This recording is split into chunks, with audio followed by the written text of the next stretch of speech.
का जो Valentine day होने वाला है वो आप लोगों की तरफ से कितना लाइक रोमांटिक होने वाला है, एंड क्या कुछ स्पेसिफिक प्लानिंग आप लोगों की तरफ से होने वाली है? रोमांटिक तो डेफिनेटली होगा, हमारा हर एक दिन रोमांटिक होता है, मगर due to the corona virus pandemic इस साल हम वैलेंटाइंस डे घर पे ही मनाएंगे।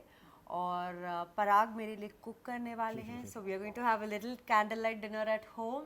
और फिर हम स्नगल अप करके कुछ मूवीज़ देखेंगे, टीवी देखेंगे। We'll spend a romantic evening together. तो पराग जी, कुछ ऐसे सस्पेंस रखा हुआ है आपने कि यार ये सस्पेंस कुक करेंगे आप इनके लिए, या इनका फेवरेट फूड्स जो भी? या सस्पेंस रखना तो मतलब मैंने छोड़ ही दिया 10 साल से, आज तक एक भी सरप्राइज सक्सेसफुल नहीं हुआ है। मुझे पता चल तो जाता है। अभी तो सरप्राइज मैंने सोचना भी, प्लान करना भी बंद कर दिया है। लेकिन बेबी मरते दम तक कोशिश तो करूंगा एक बार तो सरप्राइज करूंगा आपको। बिल्कुल बिल्कुल बिल्कुल। ऑफ कोर्स यार, कुछ जो भी इनको पसंद है वो मैं कोशिश करूंगा अच्छे से कुक करूं। और साथ में हम लोग बैठेंगे, बातें करेंगे, क्योंकि बहुत टाइम मिल हो जाता है कि हम लोग साथ में बैठ के बात नहीं कर पाते हैं बिकॉज ऑफ आवर वर्क।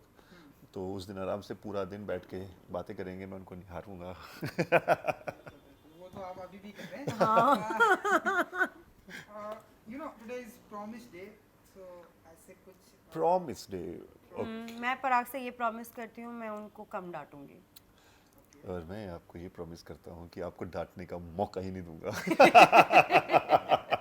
बात है। सो ऐसी कोई मेमोरी रहती है आप लोगों की, क्योंकि 10 साल आप लोग साथ में, तो ऐसी कोई मेमोरी रहती है जो आप लोग ऐसे कुछ शेयर करना चाहेंगे वैलेंटाइन डे के मौके पर?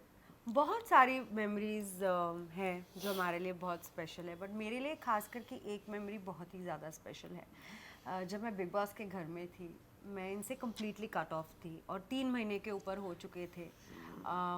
मैंने इनको देखा नहीं था, यहाँ तक कि जो फ़ोटो फ्रेम्स भी मैं लेके गई थी अपने घर से, इनकी और मेरे फैमिली की, वो भी चोरी हो चुकी थी। तो मैं बहुत ही ज़्यादा घर को मिस कर रही थी, बहुत वल्नरेबल थी, घर में स्ट्रेस लेवल्स बहुत हाई थे, मेरी तबीयत भी कुछ ठीक नहीं थी।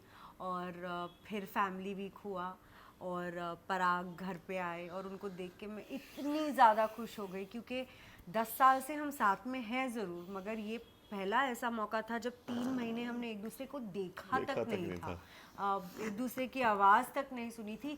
मैंने तो पराग को नहीं देखा था, पराग फिर भी मुझे टीवी पे देख लेते थे। तो मेरे लिए वो मोमेंट्स मैं कभी नहीं भूल पाऊंगी, जो मैंने फील किया था जब मैंने पराग को 3 महीने बाद देखा था। और मैं बहुत ही ज़्यादा, बहुत ही इमोशनल हो गई थी।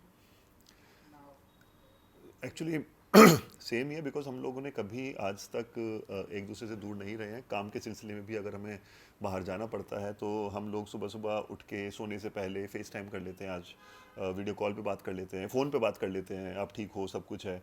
और वो घर ऐसा था बिग बॉस घर में, ना तो उनका, मैं सिर्फ वेट करता था 10:30 बजने की कि मैं उनको देख पाऊँ कि वो ठीक है नहीं है। और दूसरी टेंशन होती थी, वो 24 घंटे की फुटेज में से सिर्फ 1 घंटा देखते थे, और हो सकता है 23 घंटे में उनकी तबीयत कैसी है, वो सब टेंशन लगी रहती थी।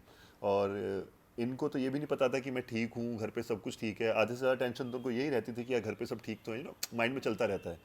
तो मैंने उनको इतने टाइम तक नहीं देखा था, और उधर से वहाँ देख के जो वहाँ पर चीज़ें होती थी, और ज़्यादा दिमाग ख़राब होता था और ज़्यादा परेशानी होती थी। तो जब मैं बिग बॉस घर में गया, इनको देख के मतलब मैं पागल हो गया था और ओवरवेलम था और इमोशनल था बहुत ज़्यादा।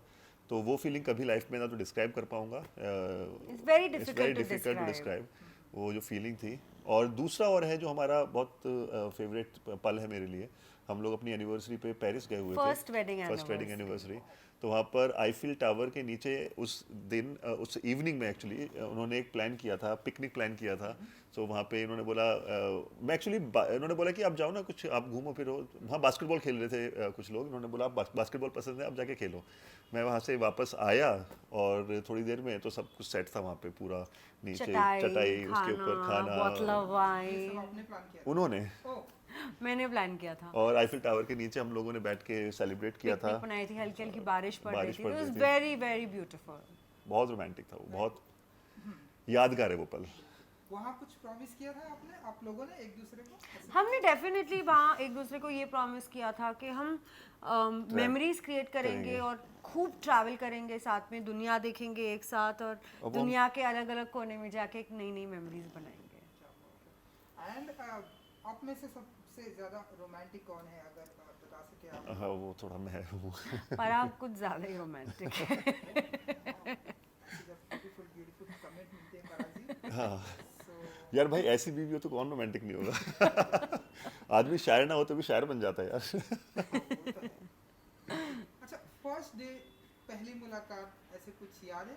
हाँ I know हाँ 10 एक एक साल चीज़ याद 10 हाँ, साल मुझे तो पूरा वाक्य मेरी आंखों के सामने मैं एक हमारी कॉमन फ्रेंड है उन्होंने डिनर गेट टुगेदर रखा हुआ था तो उनके घर पे ये ऑलरेडी पहले से थी मैंने जब दरवाज़ा खोला एंटर किया एंटर करते सामने एक लड़की बैठी थी जिन्होंने वाइट टॉप पहना हुआ था और वाइट शॉर्ट्स पहने हुए थे और बिल्कुल परी लग रही थी और मैं तो देखते ही हिल गया था वो हिल गया वायलिन बजने लगे थे देखा जो तुझे यार दिल में बजी गिटार गिटार वायलिन सब इंस्ट्रूमेंट बजने लगे थे और ऐसा लग रहा था कि इनके बाल उड़ रहे हैं स्टॉर्म फैन लगा दिया किसी ने तो फुल फिल्मी था मेरे लिए तो लव एट फर्स्ट साइट था और बस मैं कोशिश करने लगा कि इनसे कैसे बात करूं यार बिकॉज मैं तो एक छोटे से कस्बे का लड़का हूं यार और इंग्लिश विंग्लिश भी ओके ओके बोलनी आती थी और ये बॉम्बे की लड़की वो भी शिफाली जरी वाला इतनी सोफिस्टिकेटेड मुझे तो पहले से लगता था कि मेरी लीग से बाहर है यार लेकिन वहाँ कोशिश की देखा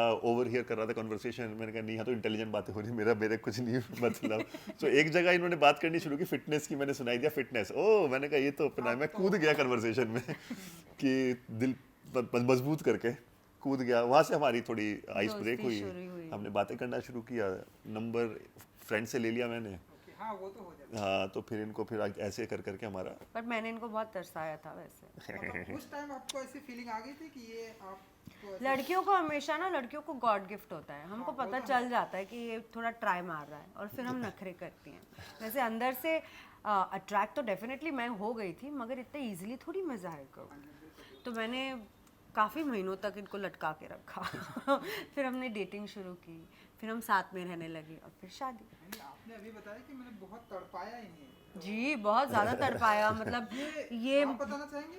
पराग हाँ, जी को बताइए। ज़्यादा better और यार मैं तो वो तड़पे तड़पने में आप भी है ना, मैं तो मुझे नहीं लगता कि उन्होंने कभी तड़पाया मुझे यार अच्छा, ये मुझे तो वो भी मिलना चाहते थे मुझसे मैं हाँ, कहती मतलब- रहती थी कि मैं बिजी हूँ मैं नहीं मिल सकती और मैं फोन पे भी मतलब तो बेबी 4 कॉल करते थे तब 5वां कॉल प्यार मैं आसानी उठाती से मिल थी। जाए फिर कदर नहीं होती ना हाँ उसकी तो मैंने तड़पाया थोड़ा agree, इनको। agree। Alright, तो क्योंकि आप लोगों ने बिग बॉस की बात की तो आप तो लास्ट टाइम बिग बॉस का पार्ट भी थे तो इस बार कुछ फॉलो कर रही हैं आप?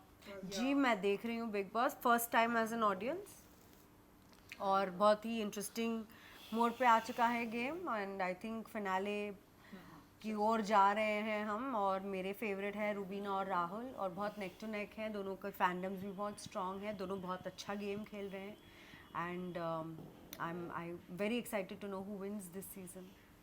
आप कुछ फॉलो कर रहे हैं? मैं इनके थ्रू सुनता रहता हूँ कभी कभी मौका मिलता है देख लेता हूँ अच्छा है बहुत इंटरेस्टिंग है राखी के कुछ क्लिप्स आते रहते हैं उनको देख के राखी बहुत एंटरटेनिंग है उन्होंने बहुत एंटरटेन किया लोगों को बट हाँ ऑफ कोर्स मुझे लगता है कि जो वहाँ स्ट्रॉन्गेस्ट कंटेंडर्स जो हैं At this time. Rubina Rahul and मुझे एली भी लगता है एली बहुत सुलझा हुआ बहुत अच्छा गेम खेल रहा है चलिए, सो हम अपने वैलेंटाइन डे पे अगेन आ जाते हैं कि आई नो मैंने ढेर सारे इंटरव्यू सुने, तो आप लोगों ने बताया कि एवरी डे आप लोगों के लिए वैलेंटाइन डे होता है। 14th अक्टूबर ऐसा कुछ स्पेसिफिक प्लानिंग आप लोगों के लिए है एंड कोई ऐसा सरप्राइज ऐसा कुछ जो आप लोग करने वाले हैं? नहीं नॉट अ अच्छा। सरप्राइज क्योंकि कोरोना वायरस का पेंडेमिक फैला हुआ है तो हम घर पे ही रहेंगे और सरप्राइज ये होगा कि I would like to know what Parag cooks for me because उन्होंने मुझे प्रॉमिस किया है कि I that he will cook for me and we'll have a candle light dinner at home और फिर हम स्नगल वगल करके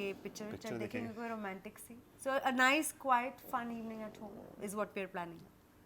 सो ऑडियंस को जिन्हें आपके अपकमिंग प्रोजेक्ट का आप बहुत ही बेसब्री से इंतजार रहता है, कुछ कहना चाहेंगे ऑडियंस ऑफ के लिए? कोर्स ऑडियंस मुझे एक बहुत ही इंटरेस्टिंग अवतार में देखेंगे। मैंने शूटिंग ख़त्म कर दी है उस चीज़ की मगर मैं इसके बारे में रिवील नहीं कर सकती बिकॉज कॉन्ट्रैक्ट्स में अलाउ नहीं करते बट आई एम श्योर बहुत जल्द इसका जल्द ही अनाउंसमेंट हो announcement हो जाएगा और अबाउट पराग और ही विल टेल। मैं तो ऑलरेडी अभी 2 शो चल रहे थे नागिन और शक्ति आप लोग देख रहे थे नागिन अभी ख़त्म हो गया है शक्ति चल रहा है बाकी कुछ ऑफर्स हैं मैंने अभी तक फाइनल नहीं किया है किसको लेना है सो लेट्स सी बट बहुत जल्दी आपको न्यूज़ मिल ही जाएगी चलिए, thank thank you so much Thank you Thank so you, much. thank you. Happy Valentine's Day. Happy Valentine's Day. Happy Thank you.